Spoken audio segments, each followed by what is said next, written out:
Bienvenidos a Cápsulas para Líderes de On Strategy. www.on-mediostrategy.com.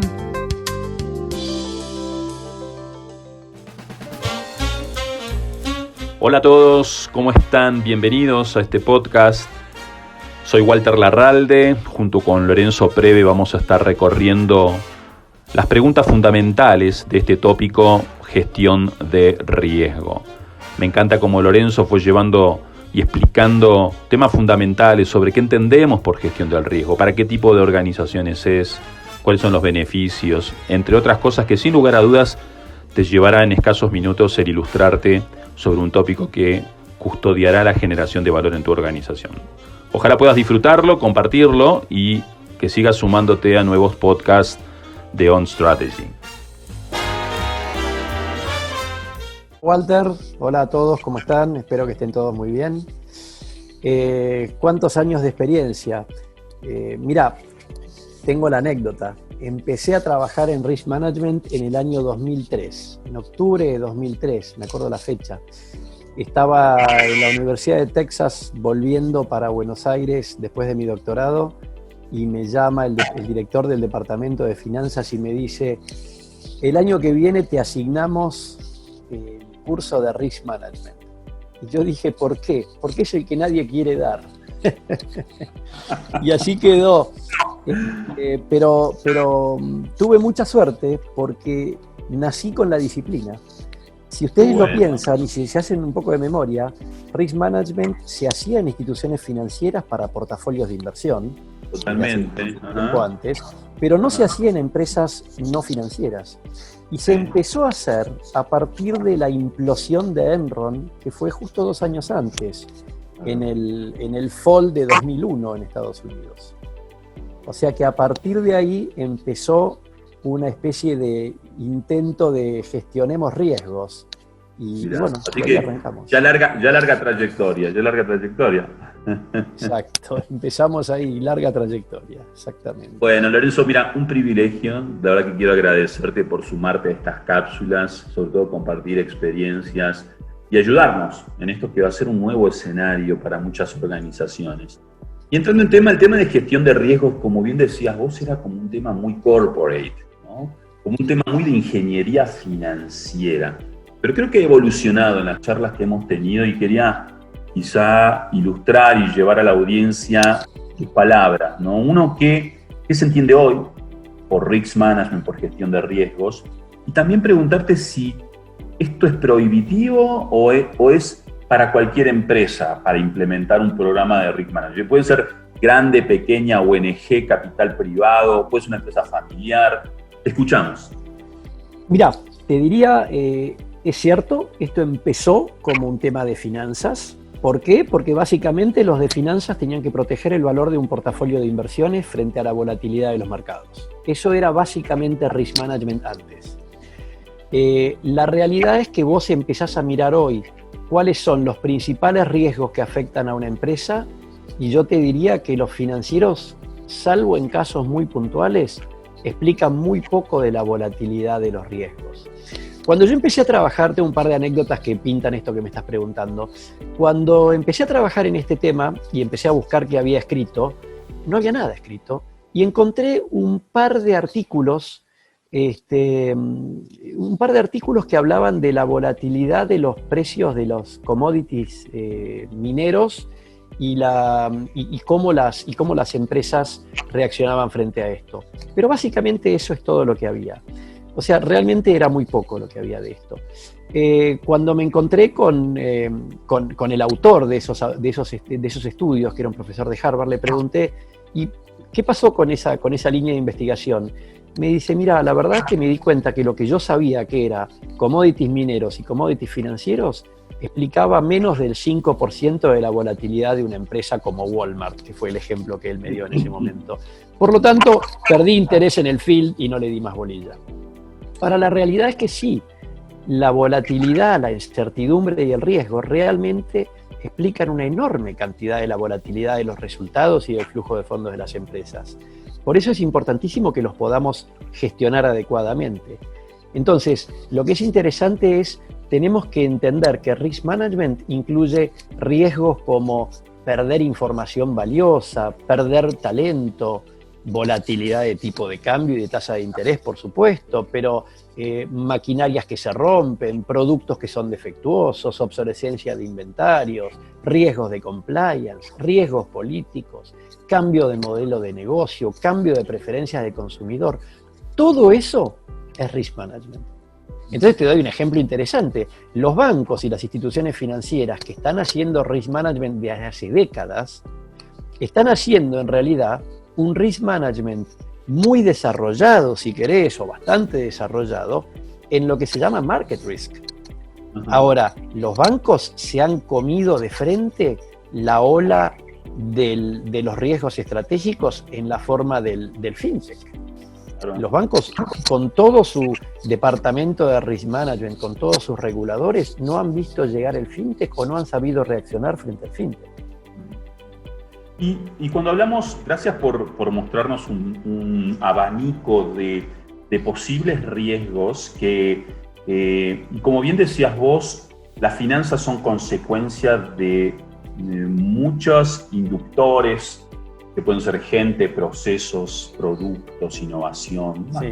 hasta creo que una evolución donde el risk management empezó a verse como riesgos financieros y de mercado, y ya era como wow, salir de la escuela ortodoxa, ¿no? Y luego riesgos financieros de mercado y operativos, ¿no? Yo era salir de...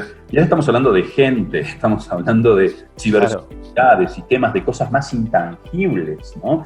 Y la pregunta que complementa la pregunta original era también, ¿para quién? Porque como decía antes, era quizá para grandes corporaciones, esto para ONG, familia, empresas medianas, ¿para quién?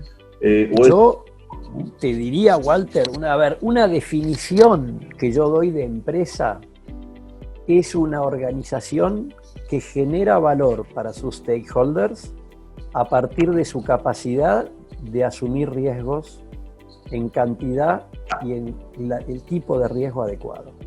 Entonces, si te pones a pensar en eso y pensás en el valor para el stakeholder ni siquiera es algo que depende de una empresa, porque podemos hablar de empresas donde el valor para el stakeholder es el valor para una comunidad. O sea, esto sirve, no sé, para un hospital municipal, sirve para a un regulador de aeropuertos. Cuantos más vuelos tenga el aeropuerto, más riesgo hay, pero mayor satisfacción de las necesidades de los stakeholders, que son los habitantes de la ciudad donde está ese aeropuerto. Un hospital municipal con muchos quirófanos da mayor satisfacción de necesidades a los stakeholders que un hospital con un solo quirófano, pero el nivel de riesgo que adoptes es diferente. Entonces, si lo pensás así, esto sirve desde instituciones académicas, empresas privadas, empresas públicas, empresas estatales y organismos ONGs. Seguro. De hecho, hay algunos ejemplos interesantes de modelos de risk management exitosos en instituciones no empresarias que funcionan muy bien. Totalmente. Sí, porque imagínate las vulnerabilidades que estás trabajando y tratando, y claro, ahí en medio de su vulnerabilidad puedes sentir que te fuiste más allá del compliance o de los límites de cierta control, con lo cual estoy de acuerdo que donde haya gente, tecnología, procesos, una audiencia. Ahora, me encantó ese balance, ¿no? Es el apetito que tengas de riesgos con la finalidad de satisfacer a los stakeholders. Y entendiendo por stakeholders, comunidad, inversor, gobierno, colaboradores, proveedores mismos, también, demás, ¿no? Me encantó. Ahora... Mira, antes que nos vayamos de este tema, dos cositas muy rápidas. Un tema muy importante es en dónde impacta el riesgo. El riesgo, tradicionalmente, como venimos de finanzas, impactaba en el flujo de fondos y en el valor de la empresa. Ahora, esta pandemia nos está mostrando algo que desde las aulas venimos pregonando hace mucho tiempo, y es el riesgo no impacta solo en el valor de la empresa. El riesgo impacta en la reputación, por ejemplo. El riesgo impacta en la capacidad operativa.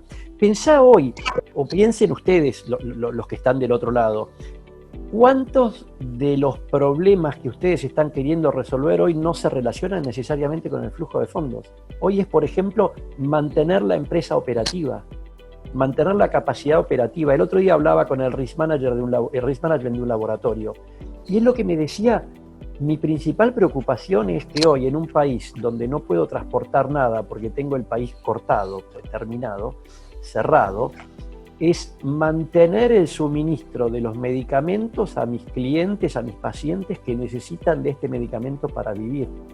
No es más un problema de flujo de fondos, es cómo sigo operando.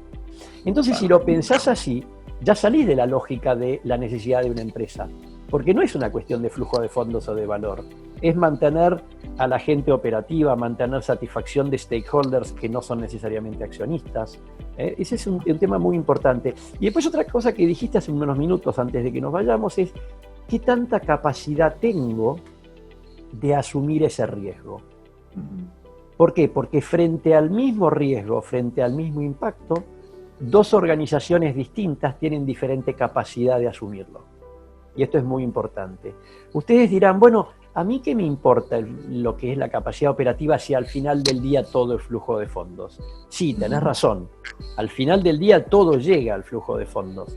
Pero la herramienta de mitigación que vos vas a diseñar es diferente si querés proteger flujo de fondos, que si querés proteger reputación, que si querés proteger capacidad operativa. Un Business Continuity Plan, el famoso BCP que hoy todo el mundo está implementando a las corridas, no es otra cosa que una herramienta de mitigación de un riesgo cuyo impacto es en la capacidad de operar de la empresa o de la organización. Un Crisis Management Plan no es otra cosa que una herramienta de mitigación de riesgo cuyo impacto es en la reputación. Todo eso hay que hacerlo antes, ¿no? Como apellidos de algo, de un paraguas, ¿no? Exactamente. Exactamente. Perdón, te interrumpí, ibas a otro lado, pero no quería dejar de... No, interesante. Vos sabés que a veces me pongo a pensar y la manera de ilustrar también muchas veces esto de apetito del riesgo, porque alguien a veces se mete, cada vez que estás innovando, cada vez que estás probando, y ahora en este tema de coronavirus creo que más se va a evidenciar en las organizaciones la prueba y el error, la aleatoriedad, la incertidumbre, pero puede haber una incertidumbre de alguna manera controlada, hay cosas que hay cierta certeza en el equipo de management, pero siempre me pongo a pensar en el apetito de riesgo, y yo decía, bueno, dile tú a un escalador de ángulo invertido, esos que están en la montaña casi trepándola al revés, su apetito al riesgo, porque de alguna manera me diría, yo no lo haría ni loco, pero para él es algo sencillo, fácil y hasta apasionante entrar en estas cosas, ¿no? Por eso creo que hablábamos del riesgo, del apetito y demás. Ahora, la pregunta... Perdón, déjame ir a la escaladora un minuto porque me disparaste una cosa simpática ahí.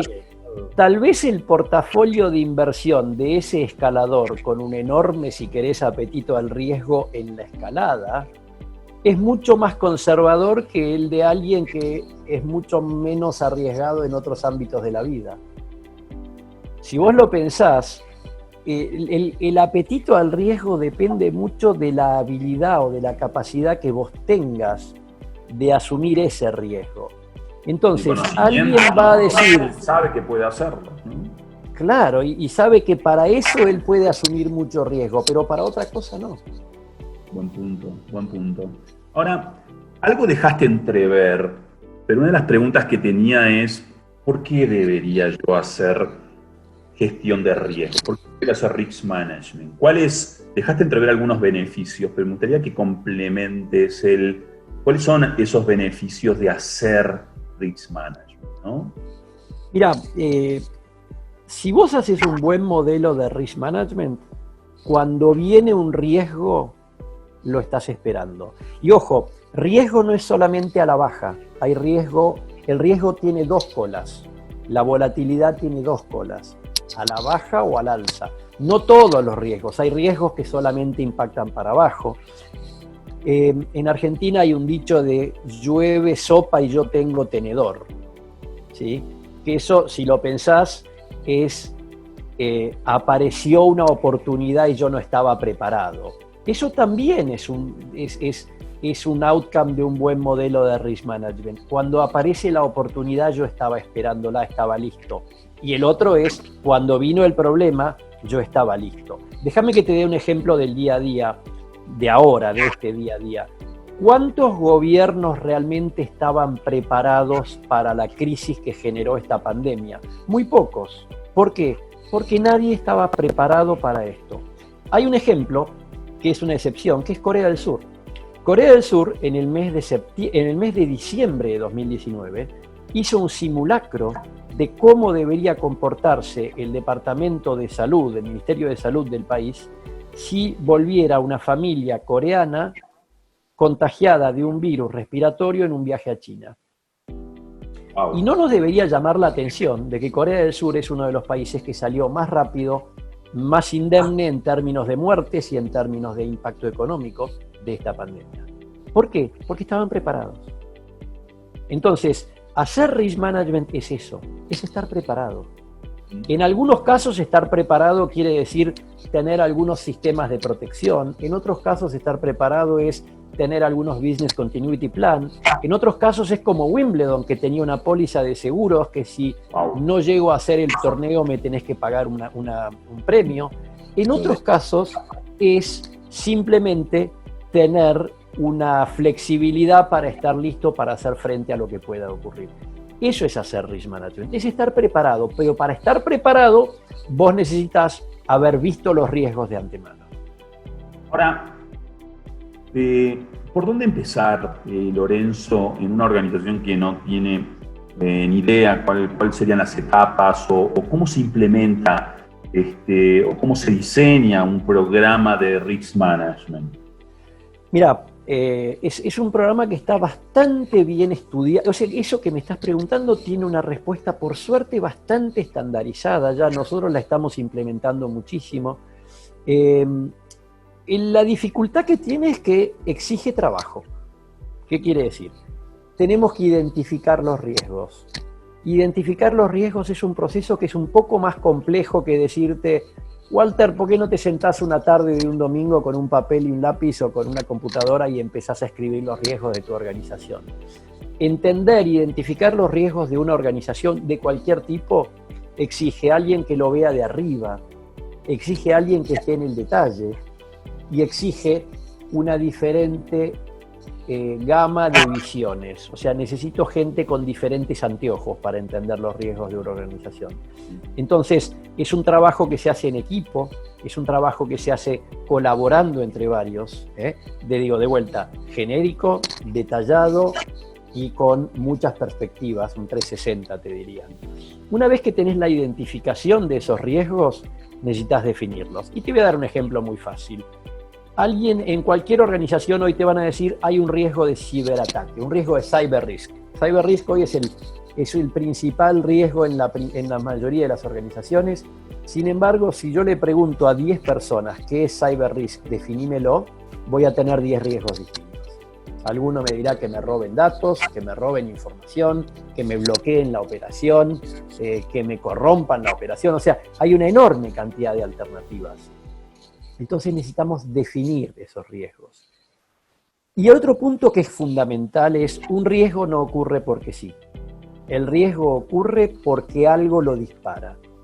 Entonces, esos riesgos, esos disparadores que nosotros llamamos determinantes de los riesgos, son fundamentales para poder anticiparnos a lo que va a ocurrir. Entonces hay que identificar estos determinantes. Después hay que medir los riesgos en probabilidad de ocurrencia e impacto, y después hay que desarrollar un plan de mitigación de estos riesgos. Wow. Y después, una vez que tenés todo esto, lo tenés que echar a andar, que quiere decir tener tus políticas de risk management funcionando. Así como vos tenés en una empresa un proceso de planificación estratégica, un proceso presupuestario, tenés que tener un proceso de risk management funcionando. Wow, qué interesante. Estructurado, hay etapas, hay entregables, hay una secuencia, hay un equipo que gobierna. Equipo, sí. También, como en todo proceso de transformación, el patrocinio, ¿no? Lorenzo, de la dirección. Absolutamente.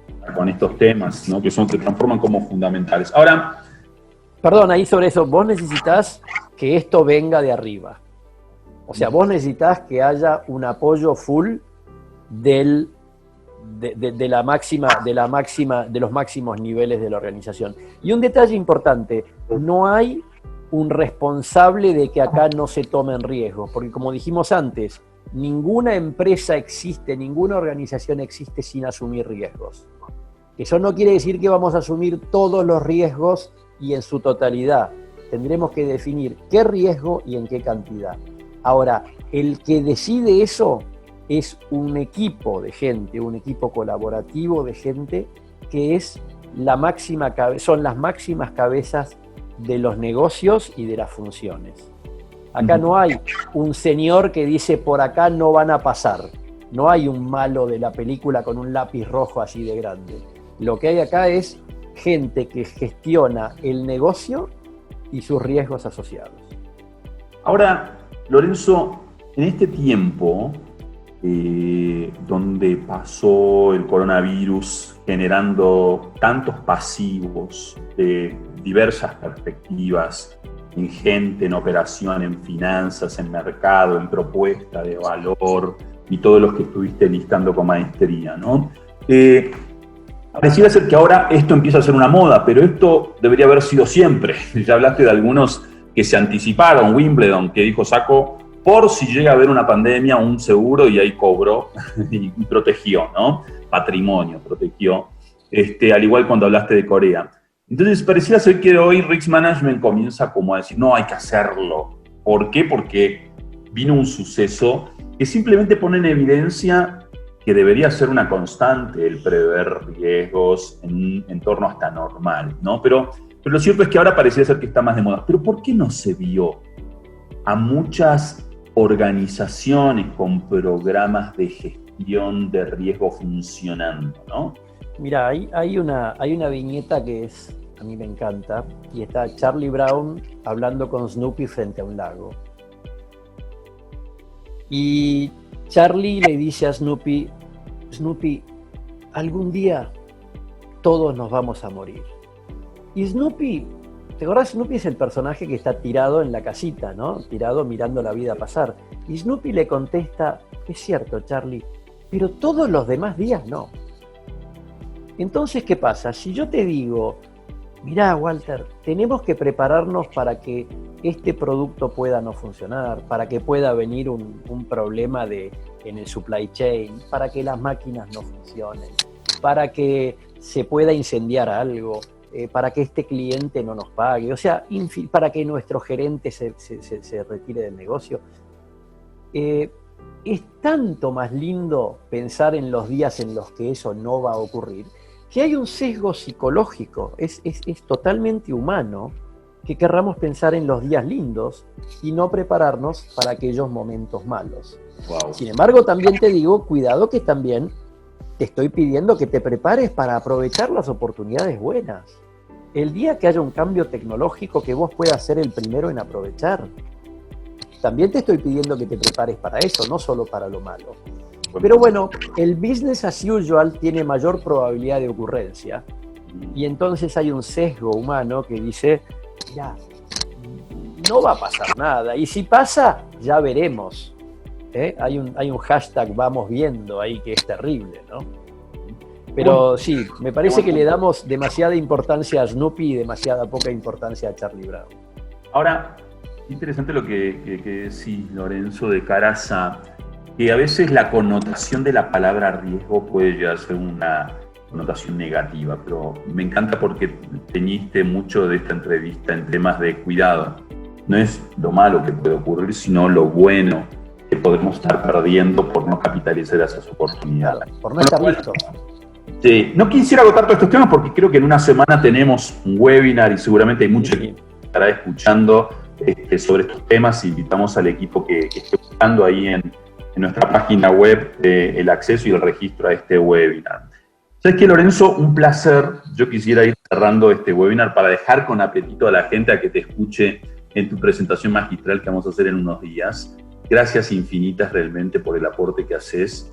Primero para quienes te escuchamos, para todas las organizaciones que están atravesando un momento delicado, ¿sí? Y a quienes están del otro lado, ojalá que pueda también compartir este webinar que seguramente vamos a estar posteando, Lorenzo, ilustrar a otros con estas cápsulas para líderes. No sé si quieras saludar a la audiencia, Lorenzo. Walter, gracias por estos minutos y a todos los espero en el webinar en unos pocos días, así que bueno, espero verlos por ahí. Muy bien, buena vida para todos, gracias, cuídense, adiós. Gracias, adiós. Gracias por participar en esta cápsula para líderes. Si quieres estar en contacto con On Strategy, puedes hacerlo escribiendo a info@on-mediostrategy.com.